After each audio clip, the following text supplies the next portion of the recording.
entendu parler de l'émotion, de la passion, de quelque chose qui fait des vertiges, qui fait quelque chose incontrôlable, mais finalement c'est quelque chose d'utile pour l'entreprise.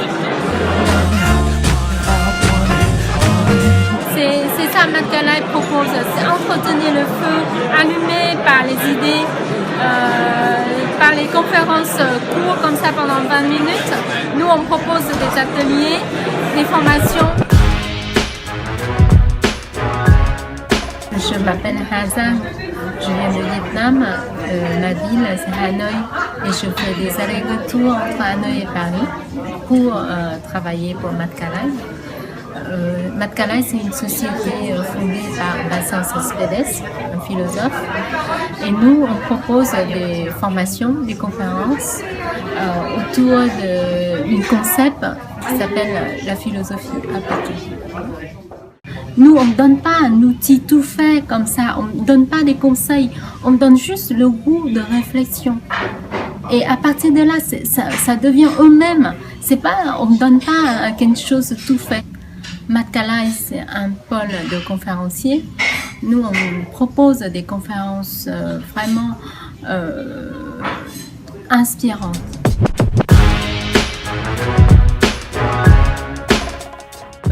J'ai commencé à travailler dans l'entreprise il y a 15 ans.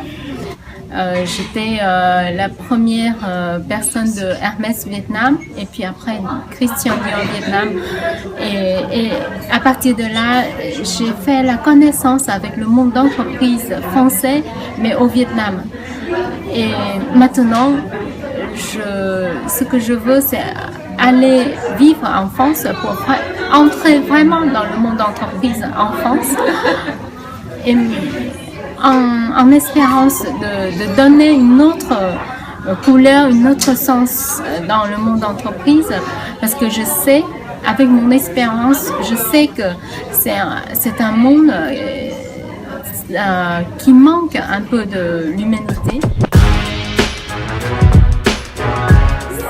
C'est quelque chose vraiment commun, courant de ma génération, les gens qui ont vécu vraiment l'enfance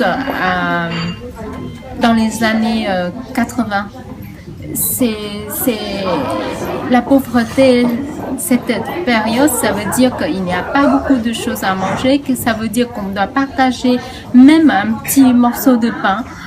Ça veut dire qu'on doit partager même un petit fruit sucré. Ça veut dire qu'on doit apprendre à regarder l'autre pour profiter de la vie. Ça veut dire on partage tout.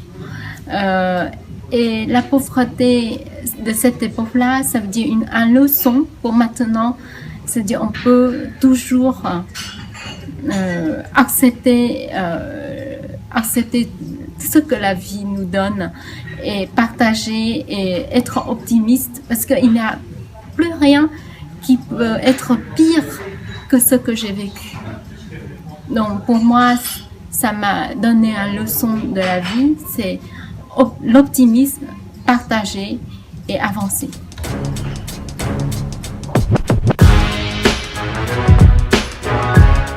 Je vois très clairement l'égoïsme ici en France ou ailleurs et que les gens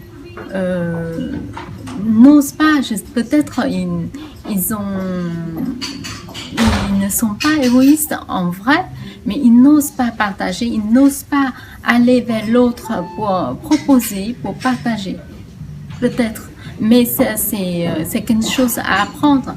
Et par exemple, avec Matkala, on a cette ambition-là, on a l'ambition de l'onde de charme, ça veut dire de partager, être généreux, de donner aux gens, et puis les gens continuent à donner à l'autre, et puis ça crée une société avec la solidarité, avec générosité, et ça c'est mon ambition, c'est l'ambition de ma société Matkala.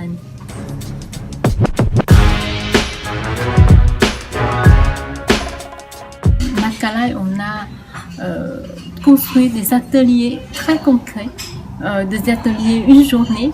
Et nous, on a vécu des expériences, des ateliers comme ça au matin jusqu'au soir où les gens changent le comportement pendant une journée avec des ateliers différents, des intervenants différents. On a changé le champ de l'héroïsme en générosité.